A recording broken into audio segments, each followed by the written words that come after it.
Anda menyaksikan program khusus Semangat Baru Polri Membangun Negeri bersama saya Bunga Harumdani. Gebrakan demi gebrakan terus diluncurkan Kapolri Jenderal Polisi Tito Karnavian demi mewujudkan reformasi Polri dan perbaikan citra kepolisian di mata publik. Setelah dilantik sebagai Kapolri, Tito langsung menerapkan sejumlah program yang terangkum dalam 11 program prioritas sebagai strategi terwujudnya kemajuan Polri.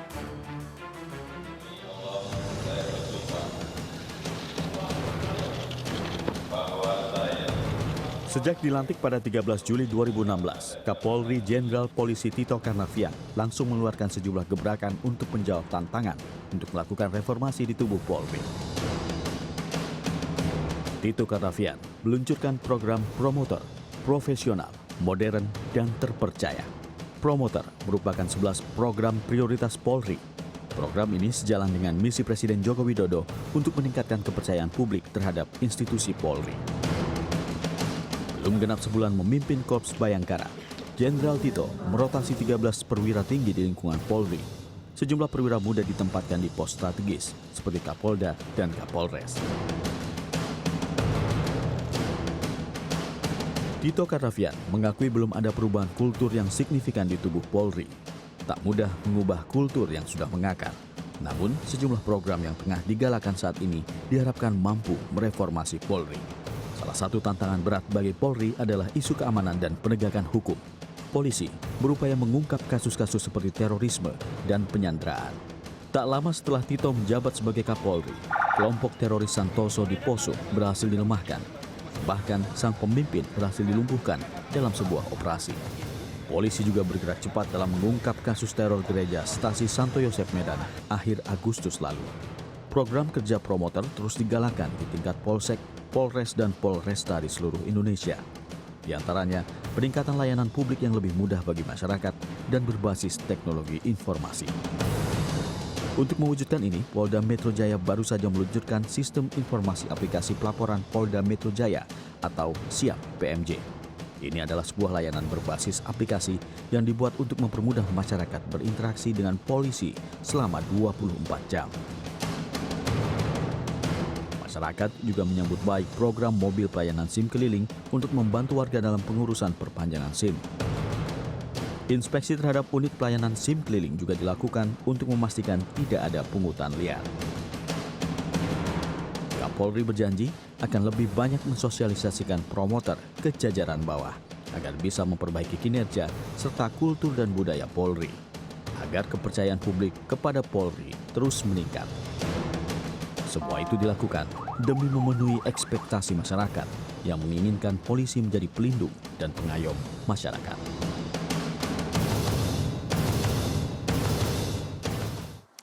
Ya, saudara, untuk mewujudkan kepolisian Republik Indonesia yang profesional, Kapolri Jenderal Tito Karnavian menerapkan program prioritas dengan semboyan promoter, yaitu profesional, modern, dan terpercaya.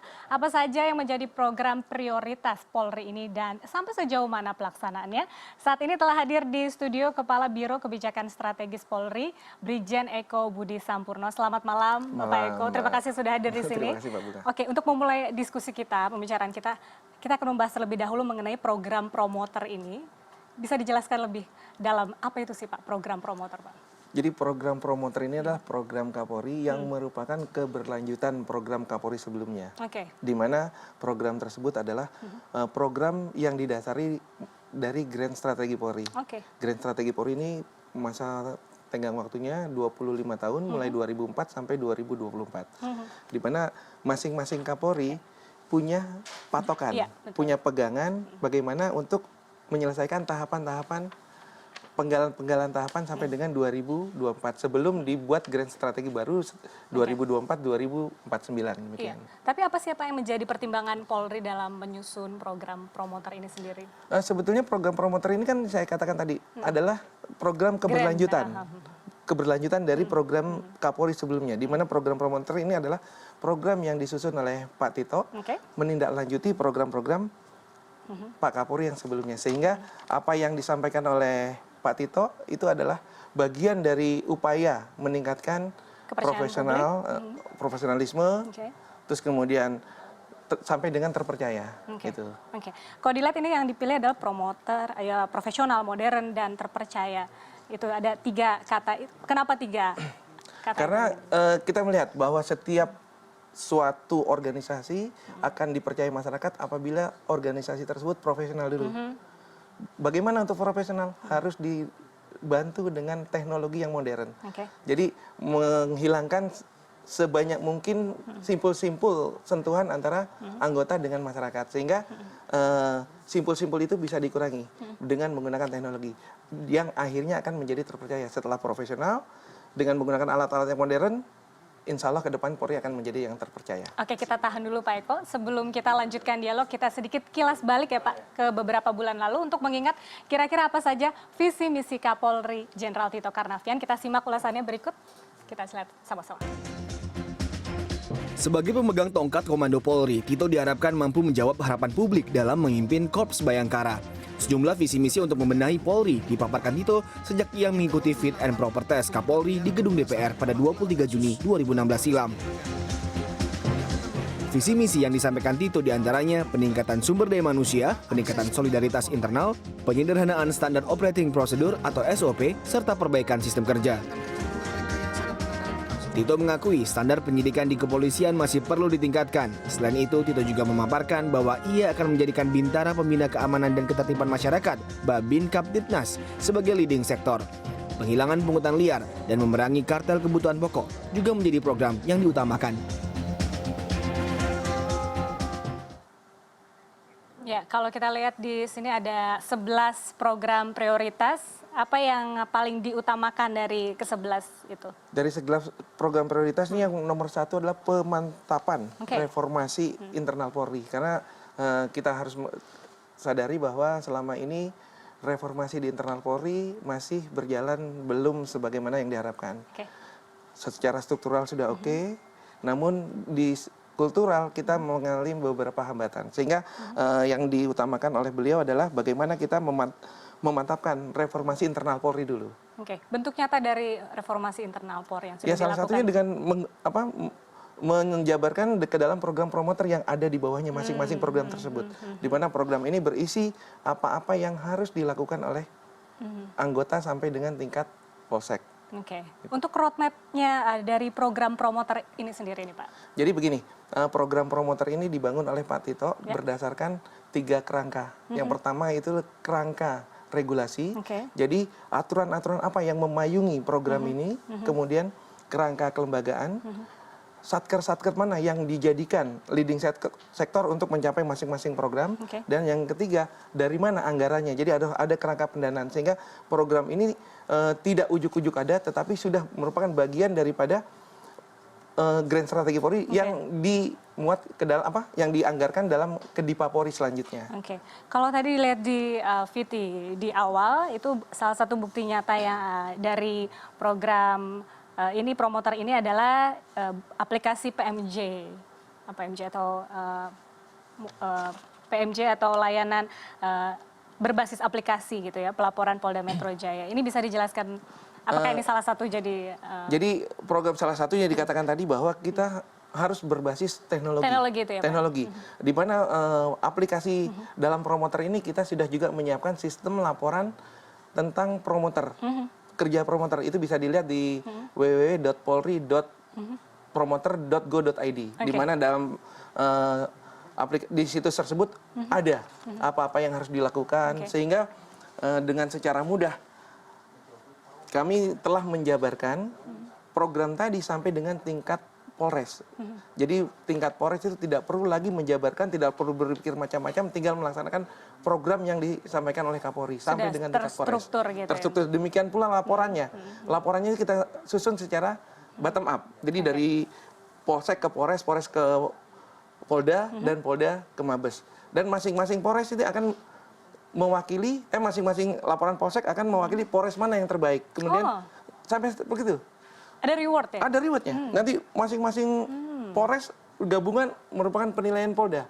Demikian juga Satker di Mabes Polri. Itu sudah dibuat dalam aplikasi tersebut. Jadi sistem pelaporannya, kenapa program promoter ini sampai ke bawah?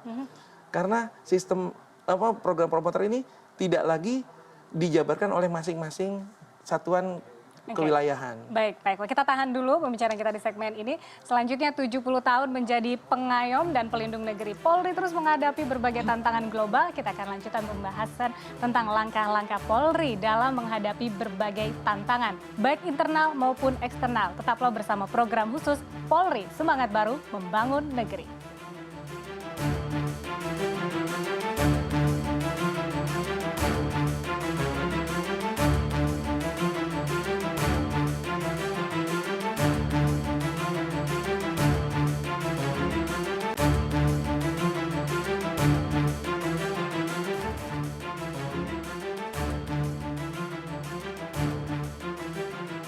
Ya, Anda masih bersama saya Bunga Harumdani dalam program khusus Polri Promoter Semangat Baru Membangun Negeri.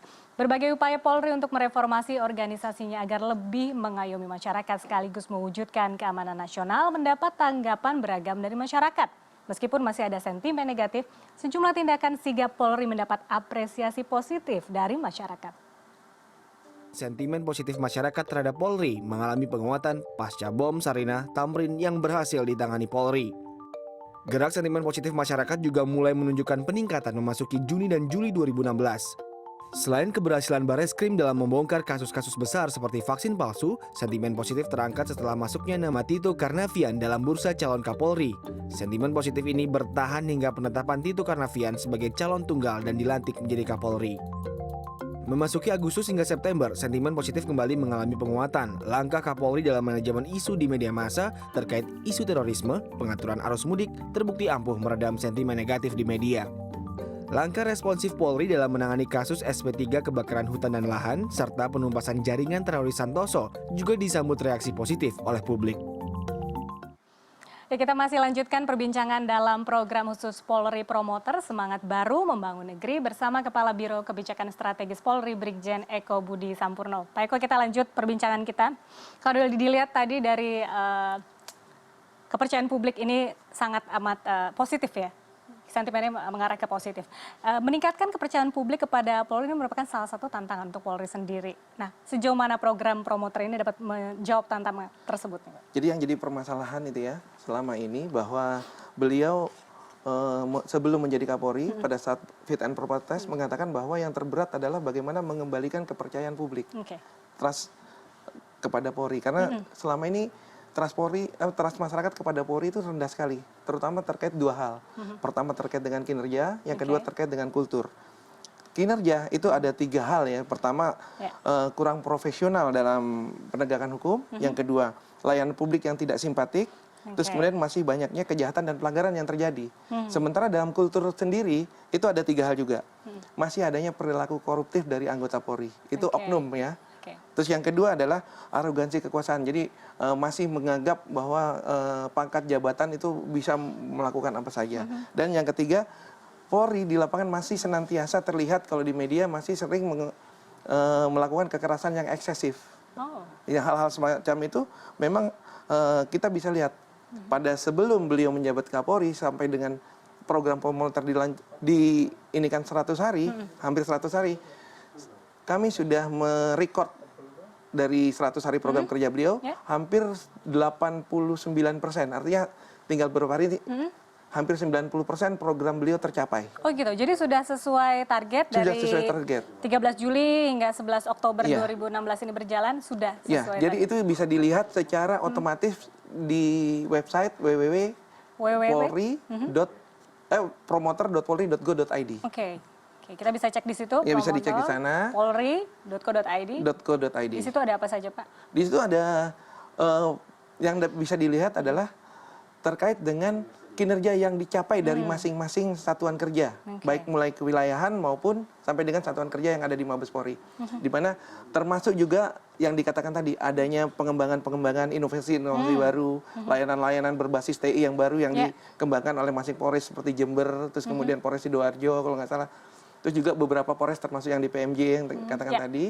Itu beberapa inovasi yang dicanangkan dan inovasi-inovasi tersebut itu merupakan sumbangan dari masyarakat juga, Oke. dibiayai oleh masyarakat, partisipasi Idenya juga masyarakat. mungkin dari masyarakat. Idenya mungkin dari anggota Polri yang digabungkan dengan masyarakat. Oke.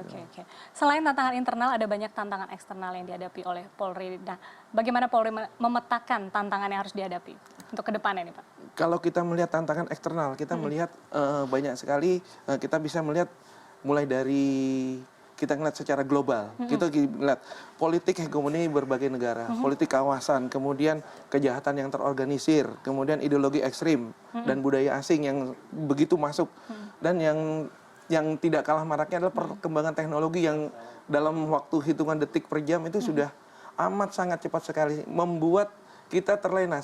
Ini ketinggalan beberapa langkah.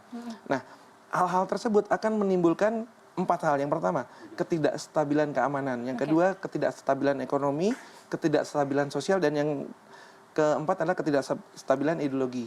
Artinya, ini akan menjadi ancaman nasional, bukan hanya Polri, tapi menjadi ancaman nasional. Nah, dan hal tersebut merupakan dinamika yang harus disikapi oleh Polri. Bagaimana Polri menyikapinya?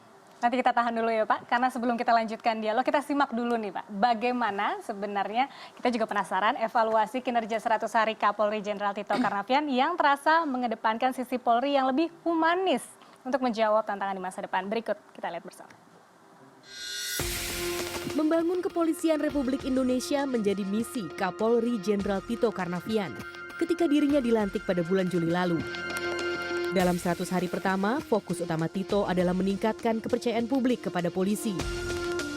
Reformasi struktural dan kultural menjadi acuan untuk memperbaiki citra kepolisian yang dipercaya masyarakat luas. Menginjak 100 hari kepemimpinannya, Tito mengaku public trust atau kepercayaan masyarakat terhadap kinerja kepolisian cenderung mulai meningkat.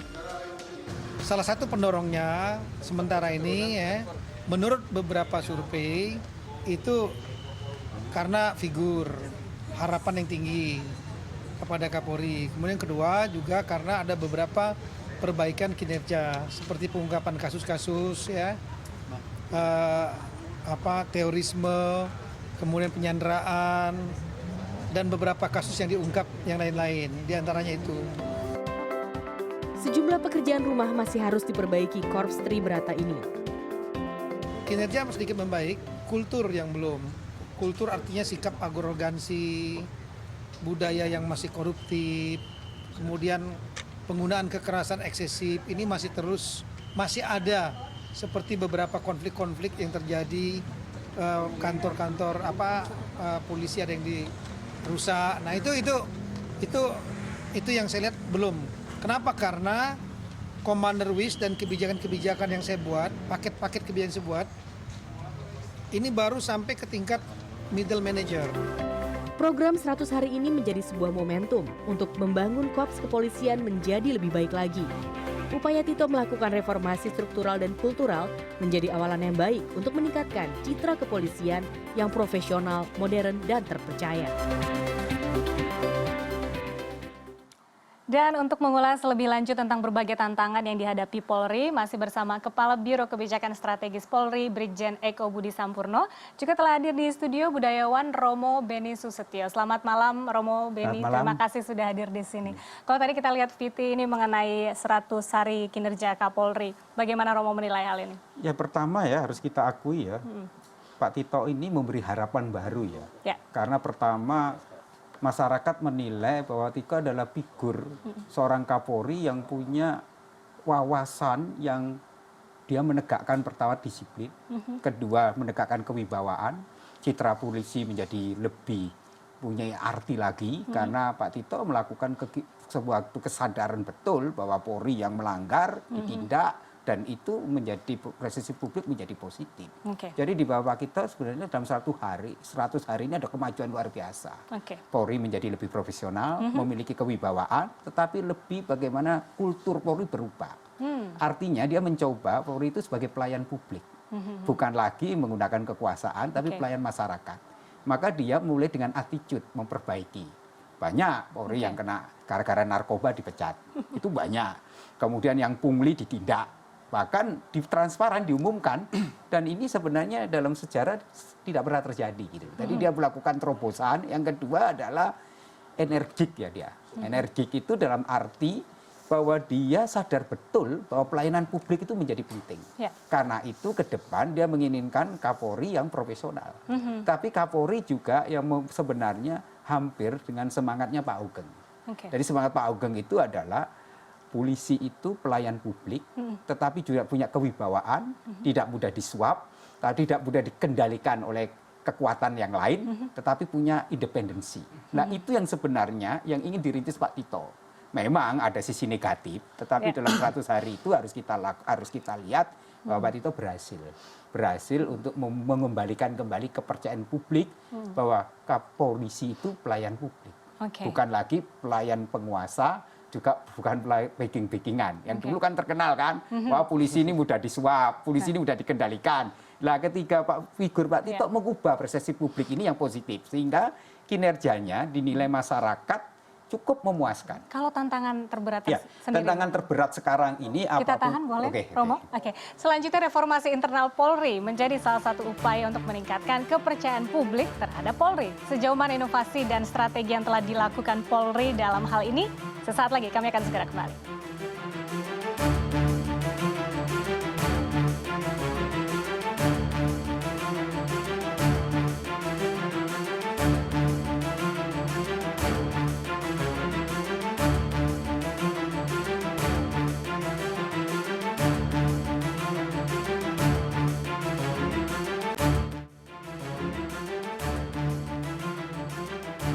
Anda masih bersama saya Bunga Harumdani dalam program khusus Semangat Baru Polri Membangun Negeri. Berbicara mengenai Polri, kini salah satu institusi penjaga stabilitas keamanan negeri ini tak hanya fokus untuk memperbaiki internal, namun juga berusaha untuk berpartisipasi dalam mewujudkan keamanan internasional. Sejak awal kemerdekaan, Polri telah menjadi bagian penting dari sejarah bangsa untuk menciptakan stabilitas keamanan dalam negeri. Kini, untuk menjawab tantangan zaman, Polri tak hanya berusaha untuk memperbaiki internal organisasi saja, namun juga berusaha memberikan sumbangsih bagi keamanan internasional. Indonesia melalui Polri masuk dalam negara terbesar penyumbang pasukan PBB untuk operasi pemeliharaan perdamaian dunia. Dari 123 negara, pasukan Indonesia yang terdiri dari Polri dan TNI berada di peringkat 11 dunia dan menjadi negara ASEAN penyumbang pasukan terbesar. Data tersebut diterbitkan PBB dalam Ranking of Military and Police Contribution to UN Operation pada 31 Agustus 2016. Jumlahnya hingga mencapai 1.296 personil. Pasukan Polri tersebar di sejumlah negara Afrika seperti Afrika Tengah, Mali, Sudan, hingga beberapa negara Timur Tengah seperti Libanon. Peran Polri di kancah internasional selain membanggakan juga memberikan sumbangsi dalam menjaga keamanan internasional. Karenanya kualitas dan kapasitas sumber daya manusia merupakan modal dasar untuk mewujudkan Polri yang profesional, modern dan terpercaya. Apa saja strategi reformasi internal Polri? Kita ulas lebih dalam masih bersama Kepala Biro Kebijakan Strategis Polri, Brigjen Eko Budi Sampurno dan budayawan Romo Beni Susetio. Ya Romo, menyambung yang tadi, tantangan terberat yang dihadapi. Ya sebenarnya tantangan terberat sekarang ini kan penggunaan teknologi modern ya. Apapun server media itu kan menjadi suatu kejahatan ya internasional kan. Maka ya Kapolri harus punya keterampilan penggunaan teknologi yang tepat guna dan tepat sasaran. Nah ini penting, jadi meningkatkan kualitas sumber daya manusia itu juga menjadi dasar, tapi juga penguasaan teknologi. Karena sekarang ini kejahatannya itu tidak hanya kejahatan menggunakan fisik, tapi menggunakan kemampuan teknologi. Dan itu juga yang seringkali terjadi, penipuan, baik dalam bidang perbankan, dalam penipuan dalam bidang-bidang orang mudah kerap kali terpesona oleh teknologi. Bahkan teknologi juga kerap kali menipu kan. Kasus-kasus terbesar penggandaan uang kan penggunaan teknologi sehingga orang menjadi seolah-olah orang menjadi terpikat. Jadi tantangan ke depan menurut saya bagaimana Polri bisa membangun yaitu sebuah berpikir global tapi bertindak lokal.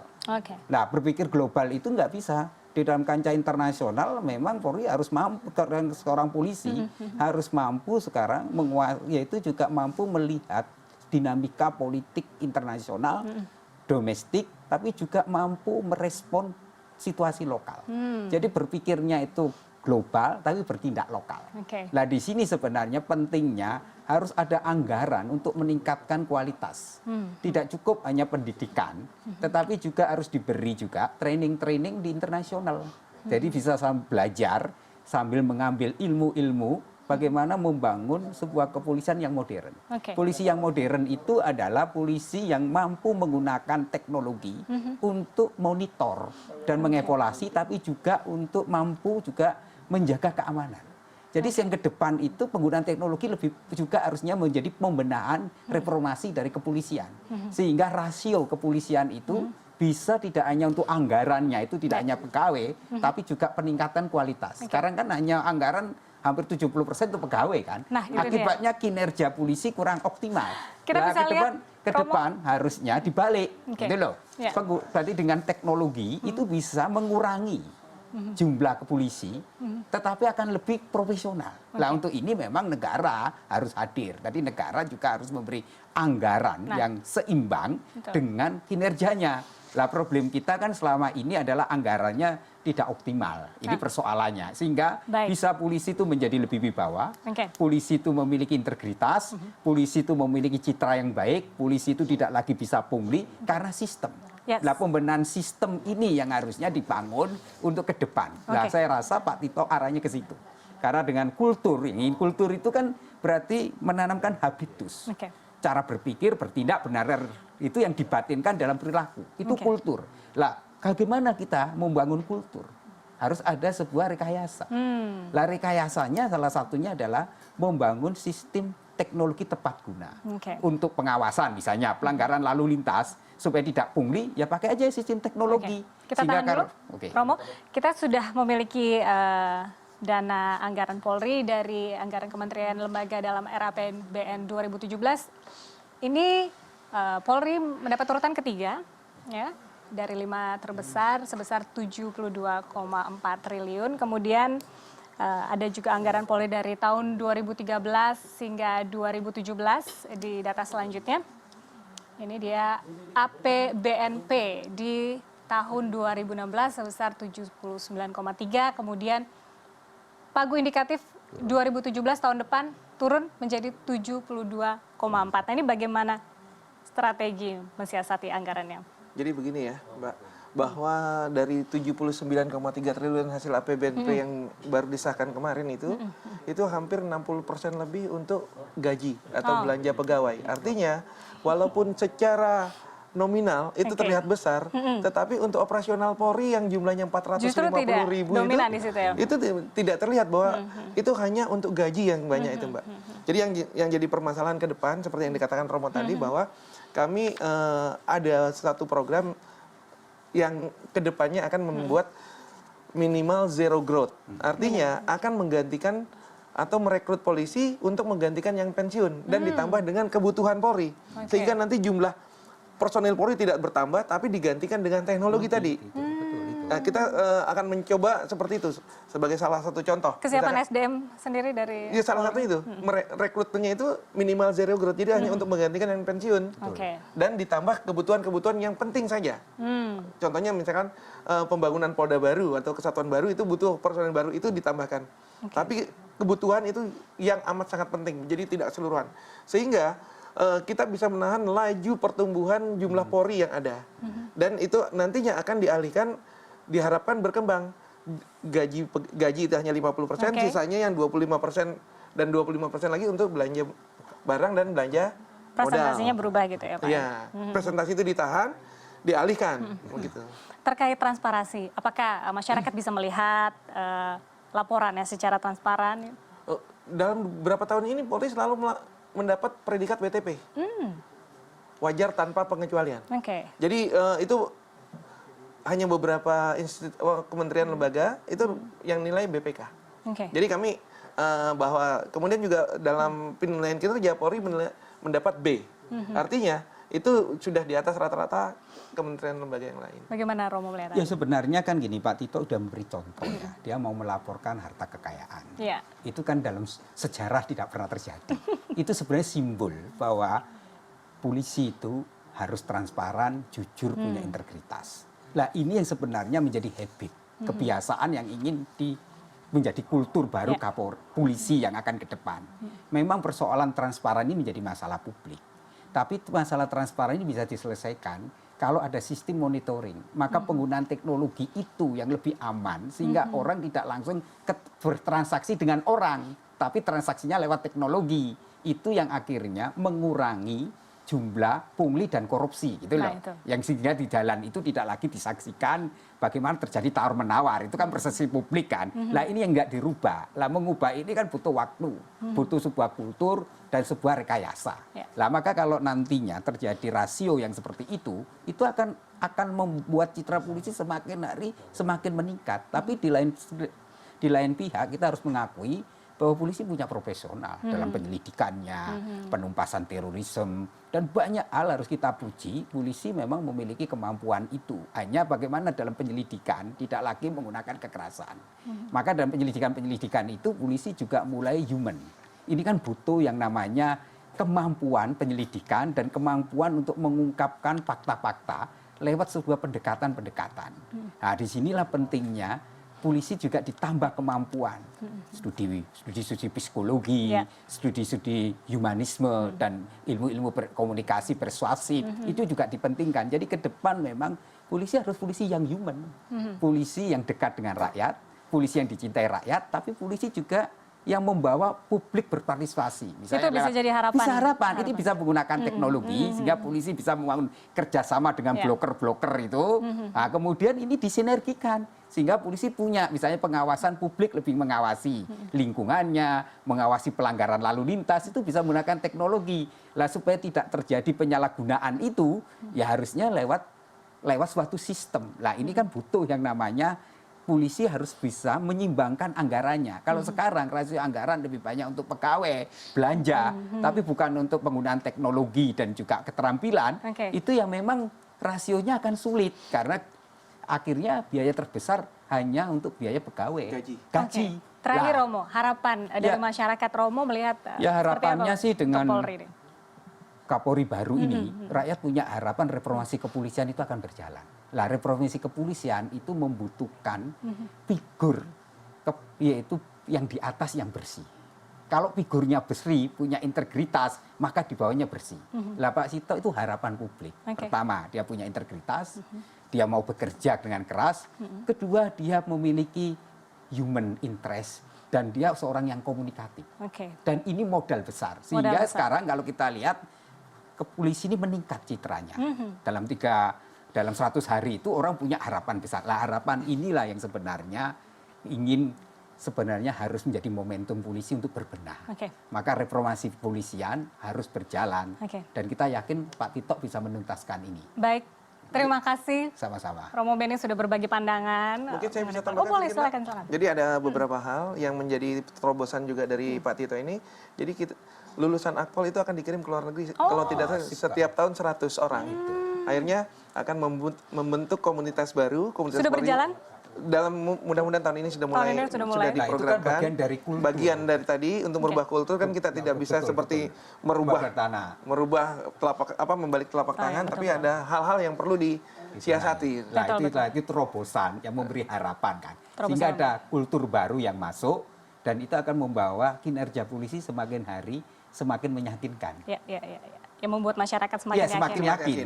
Terima kasih sekali lagi Romo. Kita tahan dulu di segmen selanjutnya bagaimana Polri menghadapi tantangan akselerasi teknologi yang membuat media sosial tak sekedar menjadi alat komunikasi jenis baru, namun juga menjadi alat menyebarkan informasi. Sesaat lagi.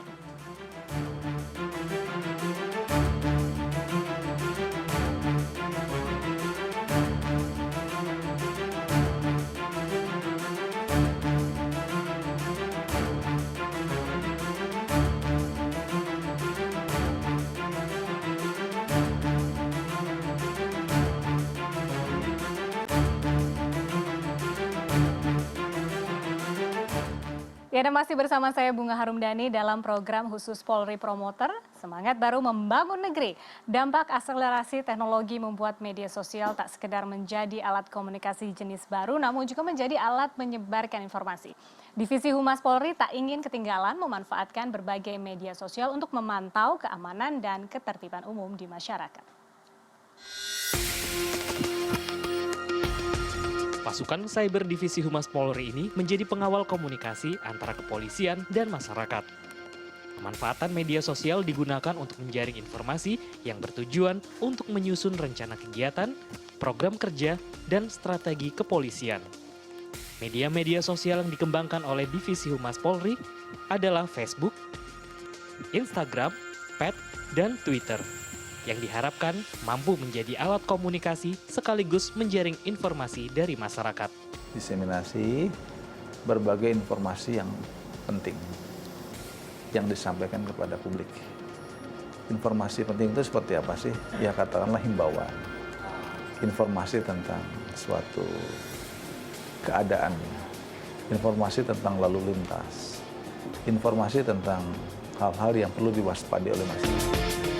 Media sosial bagi Divisi Humas Polri juga digunakan sebagai alat monitoring atau pengawasan jika ada penyimpangan serta berita-berita yang simpang siur agar tidak menjadi informasi yang salah.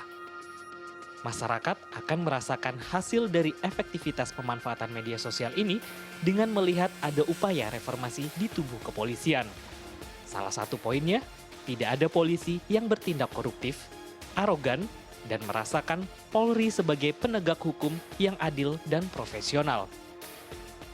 Dengan media sosial yang berkembang di masyarakat, Polri berharap publik dapat memanfaatkan dengan bijak media sosial dengan memuat informasi yang mendidik sehingga pembangunan sosial dan ketertiban umum yang sehat menjadi kenyataan.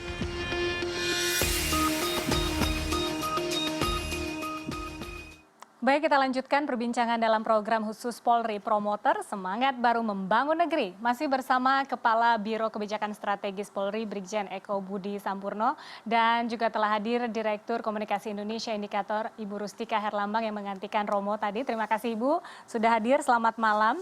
Ibu, kalau dilihat dari hasil survei sebenarnya terlihat jika publik ini menunjukkan sentimen yang positif. Nah, ini apa saja yang harus menjadi perhatian atau catatan Polri terkait kepercayaan publik? Ya, ketika kita bicara tentang kepemimpinan Tito Karnavian, itu ada satu kata yang selalu menjadi pertimbangan beliau adalah distrust, kepercayaan publik gitu. Nah, dalam pantauan kami pada masa kepemimpinan Pak Kapolri Tito Karnavian, kita bisa melihat bagaimana sentimen publik yang negatif itu bisa berkembang menjadi positif itu. Jadi kita bisa melihat dari data yang ada di sini bagaimana sentimen publik negatif kepada Polri itu yang awalnya dari 49% ke 40%. Dalam 3 bulan terakhir itu dia bisa bergerak menurun menjadi 40 hingga 32%. Dan saya pikir ini adalah salah satu prestasi Polri yang cukup bagus di masa Pak Tito Karnavian. Dan kita bisa melihat gap yang awalnya cukup tinggi di tahun 2015, di tahun 2016 dia bisa menguncup. Jadi antara sentimen media negatif, netral, dan positif itu hampir sama. Dan ini adalah salah satu prestasi bagaimana Polri bisa mengelola media manajemen gitu. Oke, metode apa sih Bu yang digunakan untuk melakukan survei? Ya.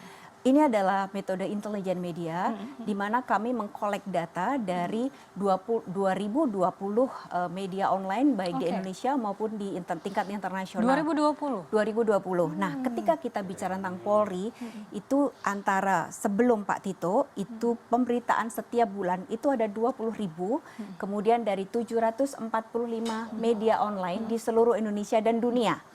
Dan kemudian sepanjang 3 bulan terakhir, ternyata pemberitaan itu meningkat jadi 30.000 setiap bulan dari 945 media online. Oke, Bu Tika, kita tahan sebentar. Selanjutnya, sebagaimana kita ketahui bersama, media sosial kini menjadi salah satu elemen penting di mana Polri juga dapat melakukan monitoring sebagai berbagai kejahatan lewat media sosial. Tapi bagaimana sebenarnya komentar netizen di media sosial terhadap Polri secara umum? Berikut rangkumannya bisa kita lihat bersama.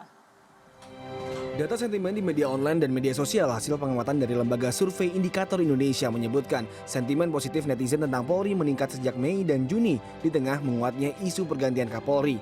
Langkah Presiden dalam penunjukan Tito Karnavian dengan sistem potong generasi dianggap pilihan tepat oleh netizen. Dalam banyak cuitan hingga aktivitas replikasi cuitan netizen, Tito Karnavian dianggap sebagai representasi golongan muda. Euforia serta harapan dilontarkan netizen, terutama pada peningkatan profesionalisme Polri. Aktivitas perbincangan Tito Karnavian mendorong peningkatan sentimen positif terkait Polri. Sentimen positif di bulan Juli 2016 menjadi sentimen positif netizen tertinggi selama kurun waktu setahun terakhir. Beberapa minggu kemudian, netizen juga memberikan pujian atas usaha Polri yang berhasil melumpuhkan jaringan teroris Santoso. Netizen juga tercatat memberikan impresi positif atas usaha Polri mengungkap berbagai kasus besar, seperti prostitusi gay online, haji ilegal, hingga kasus pungutan liar di Kementerian Perhubungan. Bu Tika, apa sih yang menjadi hits sekarang mengenai Polri di media sosial dibahas oleh masyarakat? Nah, jadi kalau tidak salah ya Pak, di Polri itu sekarang memiliki ada kesadaran polisi untuk terjun di media sosial. Dan situasi itu ternyata terlihat bagaimana perubahan dan peningkatan cuitan yang ditujukan kepada Polri gitu. Dan kita bisa melihat juga bagaimana perbandingan sentimen terhadap polisi Pak. Jadi 3 bulan sebelum Pak Kapolri, sebelum ada permintaan untuk masuk ke media sosial, kita tahu bahwa sentimen negatif dari cuitan tentang polisi itu 39% Pak. Gitu. Tetapi dalam 3 bulan terakhir, jadi ini usaha Polri untuk masuk ke ranah publik itu berhasil karena sudah menjadi turun hingga 33%. Dan saya pikir ini adalah angka yang cukup bagus karena kan mengubah persepsi publik itu tidak mudah. Dan itu sebenarnya bisa terlihat melalui berbagai aktivitas atau gerak yang dilakukan oleh Polri. Kalau selama ini ketika ada kejahatan seolah dibiarkan, sebenarnya tidak seolah dibiarkan, tapi bagaimana manajemen media atau tim dari Humas atau tim dari Polri selalu menyampaikan apa yang sudah mereka lakukan kepada masyarakat. Sehingga kita bisa tahu bagaimana sentimen publik pun akan berubah karena persepsi publik sudah berubah. Nah, menariknya ketika kita bicara tentang netizen atau media sosial, kalau kita bicara Polri tadi kan negatifnya masih banyak ya Pak. Jadi polisi masih banyak yang negatif di daerah atau dimanapun lah kita ada masalah. Tapi ketika kita bicara tentang Tito Karnavian sebagai pribadi, ternyata dia adalah salah satu orang yang disukai oleh netizen Pak gitu. Jadi dalam catatan kami, satu-satunya pejabat yang pernah dilantik Presiden Jokowi dan mendapat sentimen positif paling besar itu Pak Tito. Gitu. Dan sampai sekarang ketika dia 3 bulan dengan situasi polisi yang seperti sekarang, ternyata sentimen negatifnya hanya 18% yang ditujukan kepada Pak Tito. Menanggapi hal tersebut, Pak Eko? Jadi begini, seperti yang dikatakan Bu Tika tadi bahwa dalam program promoter salah satu programnya unggulan adalah bagaimana mengelola media. Antara lain bagaimana kita melakukan pendekatan kepada media mainstream gitu kan, terus kemudian juga bagaimana kita yang tadinya nggak pernah mengelola media sosial kita juga ikut kecimpung di dalamnya. Jadi bagaimana upaya menekan media-media negatif, kalau ada isu-isu negatif kita segera menjelaskan sebenarnya seperti ini loh. Yang selama ini hanya dari satu sisi, dan yang tak kalah penting sekarang Polri sudah bisa mengelola trending topik. Bahkan sudah bisa mengelola trending topik. Jadi kita sudah upayakan itu semua, dan ini berkat kami juga bersyukur punya Kapolri seorang Jenderal Tito Karnavian, karena itu tadi ide-idenya yang selama ini belum ada tiba-tiba muncul setelah beliau menjadi Kapolri. Harapan dari Indonesia Indikator pada Polri. Apa yang sudah dilakukan oleh Pak Tito sebenarnya sudah cukup bagus, dan itu sebaiknya bisa dilanjutkan lagi karena kita bisa tahu bahwa sentimennya sudah bisa menurun, dan saya yakin kalau dengan situasi yang seperti sekarang itu bisa dilanjutkan, maka persepsi publik yang selama ini negatif kepada Polri pasti akan pulih. Karena persepsi publik atau kepercayaan publik itu dimunculkan dari persepsi yang mereka dapatkan dari media, dari sesuatu yang mereka dengar, mereka lihat, dan mereka rasakan. Baik, Ibu Rustika, terima kasih atas perbincangannya malam hari ini. Mudah-mudahan kita bisa terus update mengenai bagaimana sentimen dari masyarakat mengenai Polri. Terima kasih. Saudara, berbagai inovasi dan strategi dilakukan Polri untuk menjawab tantangan global. Pemantapan reformasi internal Polri pun menjadi program prioritas untuk mewujudkan Polri yang profesional, modern, dan terpercaya. Sesaat lagi kami segera kembali.